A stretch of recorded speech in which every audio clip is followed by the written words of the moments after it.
Business community ये कह रही है कि एनफ इज़ एनफ और हुकूमत को आखिरी वार्निंग दी गई है।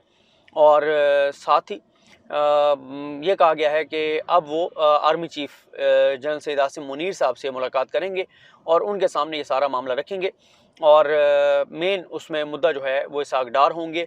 इस मरतबा एस्टेब्लिशमेंट नून लीग के साथ है और जब एस्टेब्लिशमेंट नून लीग के साथ होती है तो वो काफ़ी अच्छा गेम करते हैं, बहुत अच्छा खेलते हैं। लेकिन इस मरतबा पब्लिक का मूड भी मुख्तलिफ है। एस्टेब्लिशमेंट को अपनी भी पड़ी हुई है कि पब्लिक के सामने अपना इमेज कैसे बेहतर करना है।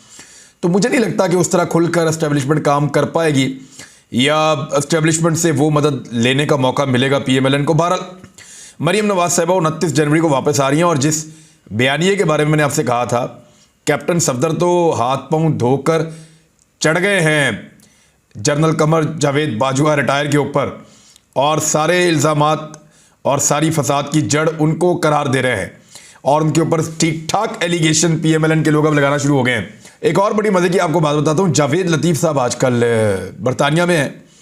तो जावेद लतीफ़ साहब ने भी MNA है PMLN के और उन्होंने भी अब जनरल बाजवा के ऊपर इल्ज़ाम लगाया है। उन्होंने कहा कि हमारी तो हुकूमत 1.5 माह पहले आई है, इससे पहले तो हमारी हुकूमत नहीं थी, हमें तो आज़ादी अब मिली है। यानी वो भी ये कह रहे हैं कि 1.5 माह पहले जब जनरल कमर जावेद बाजवा थे पाकिस्तान के आर्मी चीफ तो उसको वो अपनी हुकूमत में नहीं गिनते। मरीम नवाज की वापसी पे एक और प्रॉब्लम भी पैदा हो रहा है और वो PMLN का इंटरनल प्रॉब्लम है। शाहिद खाकान अब्बासी साहब के बारे में खबरें चल रही हैं कि वो इस बात से खुश नहीं है कि उनको मरीम नवाज साहिबा अहकामात जारी करेंगी। देखिए, पार्टी के अंदर जो सीनियर ओहदेदार होता है उसका ही हुक्म चलता है। नवाज शरीफ को तो सारे सीनियर मानते थे, लेकिन उसके बाद नवाज शरीफ साहब अपने भाई को ले आए, फिर उनके भाई अपने बेटे को ले आए, फिर नवाज शरीफ साहब अपनी बेटी को ले आए, फिर उनके भाई अपने दूसरे बेटे को ले आए, फिर ये अपने समधी को ले आए, फिर अपने कुछ और रिश्तेदारों को ले आए। कुछ लोग हैं ऐसे जिन्होंने ज़हनी तौर पे गुलामी पसंद की है और उन्हें लगता है कि गुलामी अगर नवाज शरीफ की है तो क्या फ़र्क पड़ता है, उनके बच्चों की भी कर लेंगे और बच्चों के बच्चों की भी कर लेंगे। अभी तो ये मरीम नवाज के बेटे को लॉन्च करने का सोच रहे हैं और उधर मरीम नवाज के खिलाफ जो है वो सीनियर क़यादत में तहफ़्फ़ुज़ात हैं।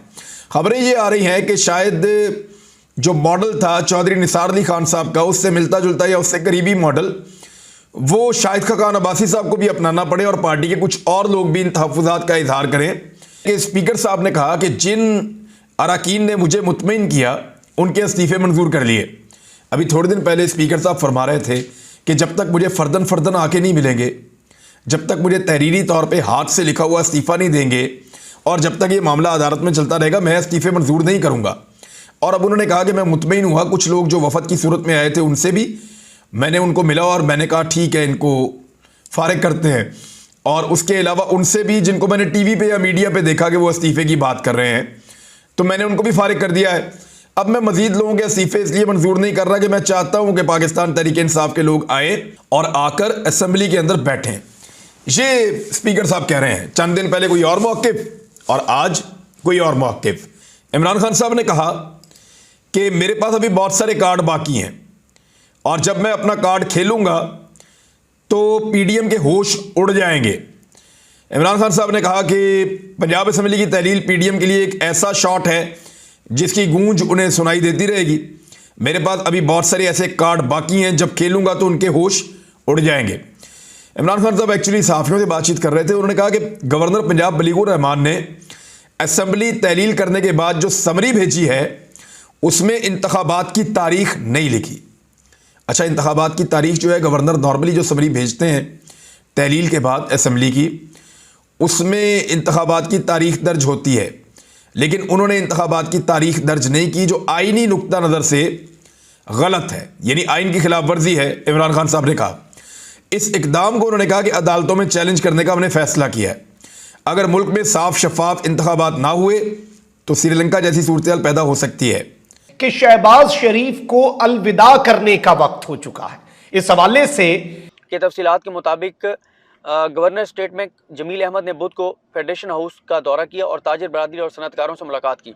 इस मौके पर सनतकार गवर्नर स्टेट बैंक के सामने फट पड़े और मुतालबा किया कि बंद होने वाली सनत का सूद स्टेट बैंक अपने ज़िम्मे ले।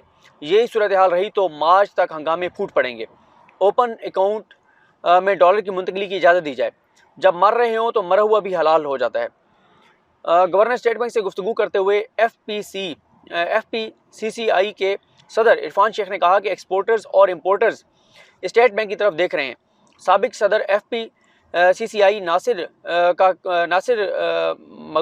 मगू पता नहीं अब पूरा इनका नाम क्या है, लेकिन उनका नासिर साहब के हवाले से लिखा हुआ कि उनका कहना था कि स्टेट बैंक में बैठे अफराद खुद को वर्ल्ड बैंक और IMF समझते हैं।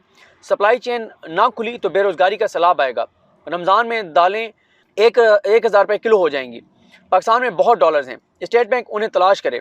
रूस और पाकिस्तान के दरमियान बैनुल हुकूमती कमीशन के इजलास के बाद गुफ्तगू में वजीर तवानाई ने कहा कि रूस से खाम तेल की खरीदारी और पाकिस्तान स्ट्रीम गैस पाइपलाइन से मुतल्लिक स्ट्रक्चर को मार्च में हतमी शक्ल दी जाएगी।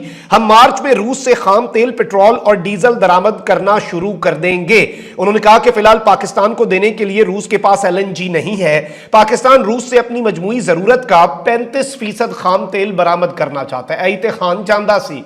तो आप ये याद रखिएगा, नून लीग चूंकि एंटी एस्टैब्लिशमेंट बयानियां अपना बाहर निकाल चुकी है, ना इसमें PTI कहीं पे रहेगी ना PDM, इसलिए पॉलिटिकल जो डायलॉग होता है ये PMLN की गलती होगी सबसे बड़ी, जो वो जो मजाक कर रहे हैं ना अजीब से नाम देके। अब आज चीमा का नाम देके उन्होंने अपना नॉन सीरियस एटीट्यूड दिखाया। मैं पढ़ रहा था रिजवान गिलज़ई साहब का ट्वीट। रिजवान गिलज़ई ने ट्वीट किया हुआ था, शाहजेब खानज़ादा साहब आजकल वो बड़ा कर रहे हैं इकॉनमी के ऊपर प्रोग्राम।